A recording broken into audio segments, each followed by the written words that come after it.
Hello students, turbo machine unit 2 का video lecture है। इसमें कुछ इम्पोर्टेंट टॉपिक्स जो एग्जामिनेशन पॉइंट ऑफ व्यू से छोटे छोटे टॉपिक्स को कवर किया गया है। पहला है यूटिलाइजेशन फैक्टर। शॉर्ट क्वेश्चन में ये एग्ज़ाम में आते रहता है। इसको यूटिलाइजेशन फैक्टर या फिर ब्लेड एफिशिएंसी के नाम से डिफ़ाइन किया जाता है।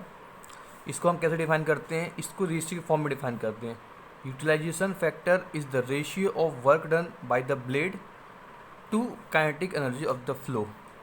मतलब जो हमारी ब्लेड रहती है, उस ब्लेड में जितना हमको आउटपुट मिलता है, उस ब्लेड को हम जितना इनपुट देते हैं, उसका रेशियो ही हमारा यूटिलाइजेशन फैक्टर या उस ब्लेड की एफिशिएंसी कहलाती है। तो u f equal to efficiency of blade equal to work done by the rotor divide by kinetic energy of the flow. इसको फॉर्मूले के फॉर्म में हम लिखेंगे तो यू एफ इक्वल टू हो जाएगा एम थेल वी डब्ल्यू into u divide by half m dot v one square. एक और अदर टॉपिक है स्टेज एफिशिएंसी। स्टेज एफिशिएंसी होती क्या है? सिंपली ब्लेड एफिशिएंसी और नोजल एफिशिएंसी को आप मल्टीप्लाई कर दोगे तो आपको स्टेज एफिशिएंसी कैलकुलेट हो जाएगी। अब जो ये सब चीज़ मैं बता रहा हूँ, सेकेंड वीडियो लेक्चर है, उसमें ये सब चीज़ का इंपॉर्टेंट बीच बीच में यूज़ होने वाला है। तो इस सभी जो छोटे छोटे फॉर्मूले बेसिस हैं या डेफिनेशन बेसिस के टॉपिक्स हैं, उनको मैंने इसमें कवर कर लिया है। बाकी इनका जो एप्लीकेशन है, यूज़ है, वो आपको सेकेंड वीडियो लेक्चर रहेगा जिसमें पूरा इम्पल्स टरबाइन का डेरिवेशन किया गया है। उसमें ये सब चीज़ें बीच में काम आएंगी, तो ध्यान दीजिएगा। नेक्स्ट है स्पीड रेशियो। स्पीड रेशियो क्या होता है? Ratio of the blade angle. जो बीटा वन होता है, बीटा टू होते हैं, ये ब्लेड एंगल होते हैं। बीटा वन क्या होता है? इनलेट, जब फ्लो का इनलेट कंडीशन होता है उस केस में ब्लेड एंगल, और बी टू है blade angle at outlet condition. इसका रेशियो कहलाता है स्पीड रेशियो। नेक्स्ट है फ्रिक्शन कोफिशिएंट। फ्रिक्शन कोफिशिएंट क्या होता है? It is the ratio of velocity, relative velocity of the flow at inlet condition to the relative velocity of the flow at the outlet condition. अब इसमें v r two, v r one, cos beta one, k c, सभी चीज़ों का जो application है और इसका detail से स्टडी है, वो वीडियो लेक्चर 2 में इम्पल्स टरबाइन के डेरिवेशन में सब चीज़ यूज़ होगा। अभी इनको सभी चीज़ों को एक साथ कलेक्ट करके डेफिनेशन फॉर्म में बता दिया है। अगर 2 मार्क्स के शॉर्ट क्वेश्चन आते हैं तो आप इस तरह से इनका फॉर्मूला लिख के इनका डेफिनेशन फॉर्म लिख सकते हैं, इनकी शॉर्ट फॉर्म को यूज़ करके बता सकते हैं। नेक्स्ट टॉपिक है हमारा कंपाउंडिंग। देखिए, कंपाउंडिंग भी अपने आप में 3 क्वेश्चन है या फिर एक कम्प्लीटली क्वेश्चन है। या तो क्वेश्चन आ सकता है कि define compounding and explain different types of compounding in turbine. Generally question या तो कंपाउंडिंग टरबाइन के नाम से आता है या तो कंपाउंडिंग इन इम्पल्स टरबाइन के नाम से आता है। ठीक है, तो सबसे पहले कंपाउंडिंग होता क्या है? तो it is the method of expanding steam through the series of stage to reduce the turbine rotor speed. जब कभी जो रोटर लगे होते हैं इस तरह के टरबाइन में, उनकी स्पीड बहुत ज़्यादा होती है, तो इस स्पीड को रिड्यूस करने के लिए या कंट्रोल करने के लिए हम कुछ सीरीज़ के फॉर्म में स्टीम को फ्लो कराते हैं, जिसे ही कहा जाता है कंपाउंडिंग। तो ये 3 तरह की होती हैं: वेलोसिटी कंपाउंडिंग, प्रेशर कंपाउंडिंग और प्रेशर वेलोसिटी कंपाउंडिंग, जिसमें से वेलोसिटी कंपाउंडिंग और प्रेशर कंपाउंडिंग काफ़ी इंपॉर्टेंट है। अक्सर एग्जाम में ये दोनों आते रहते हैं। तो एक एक करके पढ़ना है कि आखिर किस तरह से वेलोसिटी को यूज़ करके, वेलोसिटी पैरामीटर को यूज़ करके हम कंपाउंडिंग को कर रहे हैं, कंपाउंडिंग प्रोसेस को अप्लाई कर रहे हैं, किस तरह से हम प्रेशर का एप्लीकेशन से कर रहे हैं, और लास्ट में किस तरह तीनों को यूज करके हम कंपाउंडिंग का अप्लाई कर रहे हैं इम्पल्स टरबाइन में। यहाँ पर और डिटेल में थोड़ा सा लिखा हुआ है कि कंपाउंडिंग क्या होता है। तो है वही चीज़ कि it is high velocity of steam is allowed to flow one row of moving blade, it produce a rotor speed of about 30,000 RPM which is too high for practical use. मतलब कि जो रोटर की speed होती है वो काफ़ी ज़्यादा होती है, इसको हम धीरे धीरे रिड्यूस करते हैं और एक सीरीज के फॉर्म में, जो मैंने लास्ट स्लाइड में बताया, हम प्रेशर या वेलोसिटी के हेल्प से इसको रिड्यूस कर सकते हैं। जैसे कि इसमें लास्ट लाइन में लिखा हुआ है कि 2 तरह की कंपाउंडिंग होती है, एक वेलोसिटी और एक प्रेशर। मैंने पहले ही बोला कि इंपॉर्टेंट यही दोनों हैं, ज़्यादातर एग्जाम में आती है, लेकिन टोटल कहें तो 3 प्रकार की होती है। अगर आपके एग्जाम में कंपाउंडिंग का कंप्लीट क्वेश्चन आता है तो आप बताइए ये कि 3 टाइप की कंपाउंडिंग होती है, velocity, pressure and velocity pressure. But detail में इन दोनों को भी ड्राइव कर दीजिएगा तो आपका काम हो जाएगा। और इंडिविजुअल क्वेश्चन की बात करें, सबसे ज़्यादा आता है वेलोसिटी कंपाउंडिंग और सेकंड नंबर पर आता है pressure compounding. Pressure velocity compounding तो बहुत ही कम एग्जाम में आज तक पूछा गया है।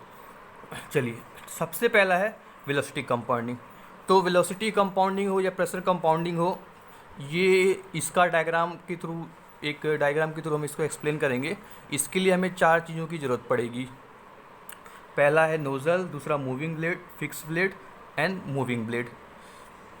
देखिए, नोज़ल का काम क्या होता है, वेलोसिटी को ये इंक्रीज़ करता है। हमें पता है कि देखिए यहाँ से यहाँ जब वेलोसिटी इसका फ्लो होता है तो देखिए यहाँ पर जो एरिया है वो कम हो गया। आप लोगों ने जो पाइप्स वगैरह हम यूज़ करते हैं, जब हम अगर पाइप का डायमीटर ज़्यादा रहता है और फिर पाइप का डायमीटर हम कम करते जाते हैं तो जो वेलोसिटी का फ्लो होता है वो इंक्रीज़ होते जाता है। तो नोज़ल का काम क्या होता है, वेलोसिटी को इंक्रीज़ करना। मूविंग ब्लेड का काम होता है काइनेटिक एनर्जी को एब्जॉर्ब करना। फिक्स्ड ब्लेड में क्या होता है, directly steam to moving blade. और मूविंग ब्लेड का काम तो है ही काइनेटिक एनर्जी को एब्जॉर्ब करना। अब बस इसमें क्या ध्यान रखना होता है कि किस तरह से हम इसका अरेंजमेंट करते हैं, ये कम्प्लीटली बन के आएगा।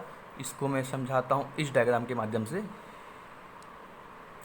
देखिए, बस इसमें ध्यान क्या रखना है, इसमें ध्यान ये रखना है कि अरेंजमेंट का ध्यान रखना है। मतलब पहले नोज़ल है, फिर मूविंग ब्लेड है, फिर फिक्स ब्लेड है, फिर मूविंग ब्लेड है, फिर फिक्स ब्लेड है, फिर मूविंग ब्लेड है। अगर ये अरेंजमेंट हमको समझ में आ गया एक बार में कि पहले नोज़ल देन इसको रखना है, तो फिर ये ग्राफ ड्रॉ करना बहुत ही आसान है और इसको एक्सप्लेन करना भी काफ़ी आसान होता है।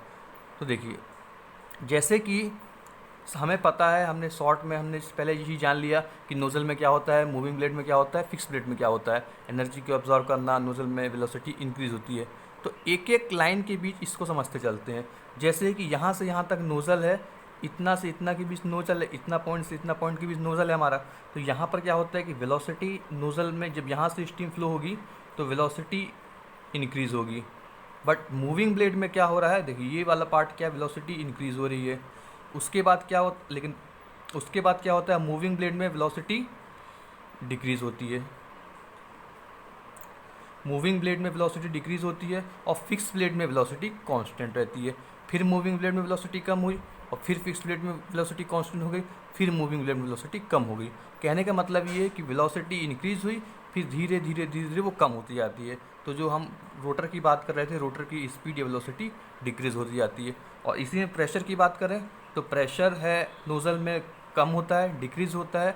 उसके बाद वो मूविंग ब्लेड और fix blade through out the process पूरा कांस्टेंट बना रहता है।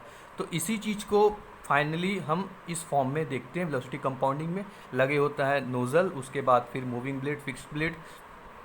और ये जो नीचे साइड डायग्राम देख पा रहे हैं, इसके में समझ में आ रहा है कि वेलोसिटी डिक्रीज़ हो जा रही है।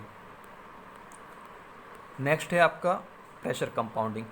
प्रेशर कंपाउंडिंग में जैसे वेलोसिटी कंपाउंडिंग में किस अरेंजमेंट में रखना था वो इम्पोर्टेंट था, सेम इसमें भी है कि किस अरेंजमेंट में हमें नोज़ल और ब्लेड को रखना है वो ध्यान देना है। तो इसमें एक बार हमने रखा नोज़ल को, मूविंग ब्लेड को, then nozzle, then moving blade, then nozzle, then moving blade. अब उसमें करना वही चीज़ है। हम जैसे अगर प्रेशर की बात करें तो पता है प्रेशर नोज़ल में डिक्रीज़ होता है, मूविंग ब्लेड में ऑलमोस्ट कांस्टेंट रहता है। फिर नोज़ल में डिक्रीज़ हुआ प्रेशर, फिर कांस्टेंट हुआ, फिर डिक्रीज़ हुआ, फिर कांस्टेंट हुआ। और वेलोसिटी क्या होता है, वेलोसिटी हमें पता है कि नोज़ल में इंक्रीज़ होती, मूविंग ब्लेड में डिक्रीज़ होती, नोज़ल में इंक्रीज़ होती, मूविंग ब्लेड डिक्रीज़ होती, फिर नोज़ल में इंक्रीज़ होती, मूविंग ब्लेड डिक्रीज़ होती। तो जो प्रेशर है वो लगभग कम होता जा रहा है।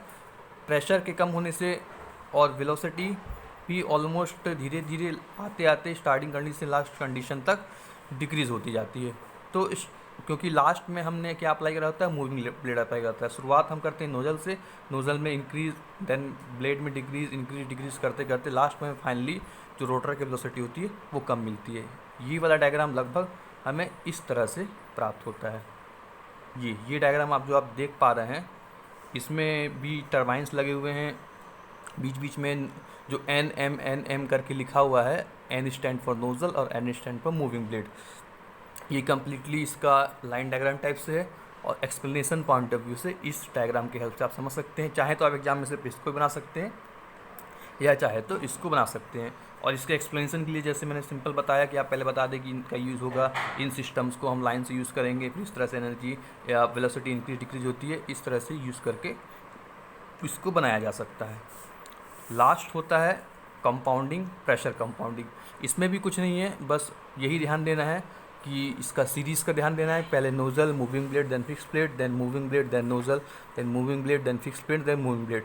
बस ये जो अरेंजमेंट है ये अगर आप ध्यान रख लेंगे तो जो नीचे का डायग्राम में प्रेशर और वेलोसिटी कंपाउंडिंग का वो आप अपने हिसाब से ड्रॉ कर सकते हैं। क्योंकि आपको अगर एक बार पता है कि नोज़ल में वेलोसिटी इंक्रीज होती है, मूविंग ब्लेड में वेलोसिटी और वेलोसिटी डिक्रीज होती है और फिक्स ब्लेड में फिक्स होती है, तो जहाँ जहाँ भी आपको जैसा जैसा पैरामीटर दिखता जाएगा उसके अकॉर्डिंग आप डायग्राम ड्रॉ करते जाएंगे।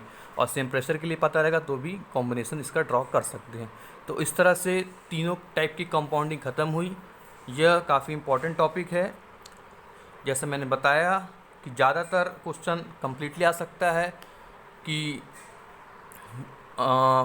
Compounding in steam turbine, explain in detail compounding steam turbine. तो आप उसका सिंपल इंट्रोडक्शन देके तीनों बताएंगे कि तीनों टाइप की होती है, बट एक्सप्लेन करिएगा वेलोसिटी कंपाउंडिंग को और प्रेशर कंपाउंडिंग को डिटेल में। और इंडिविजुअल आने के चांसेस वेलोसिटी कंपाउंडिंग ज़्यादा रहते हैं, उसके बाद सेकेंडरी प्रेशर कंपाउंडिंग रहते हैं। ये थ्योरेटिकल पार्ट है यूनिट 2 का। और कुछ डेफिनेशन टाइप के पार्ट थे जो मैंने स्टार्टिंग में बताया। वो क्वेश्चन इस तरह से आ सकते हैं कि मान लीजिए 10 नंबर का कोई क्वेश्चन दे दिया, उसमें 5 डेफिनेशन लिखनी है, जिसमें कि आपको शुरू में मैंने बताया फ्रिक्शन कोफिशिएंट हो गया, स्पीड रेशियो हो गया, ब्लेड एफिशिएंसी हो गया, यूटिलाइजेशन फैक्टर हो गया। इस तरह से 5 छोटे छोटे टॉपिक दे देगा, उसका आपको डेफिनेशन लिखने आ सकता है। या फिर कंपाउंडिंग के पॉइंट क्वेश्चन आ सकता है। इसके बाद जो रिमेनिंग टॉपिक है पूरा डिटेल में है स्टीम टरबाइन का। स्टीम टरबाइन का पूरा वेलोसिटी डायग्राम और साथ ही साथ उसके वेलोसिटी डायग्राम और उसके डेरिवेशंस हैं, फॉर्मूलेज हैं, कंस्ट्रक्शन है, डिज़ाइन का पार्ट, सब चीज़ का पूरा डिटेल एक्सप्लेनेशन इसके बाद नेक्स्ट वीडियो है उसमें आप लोग को मिल जाएगा। So student, thank you.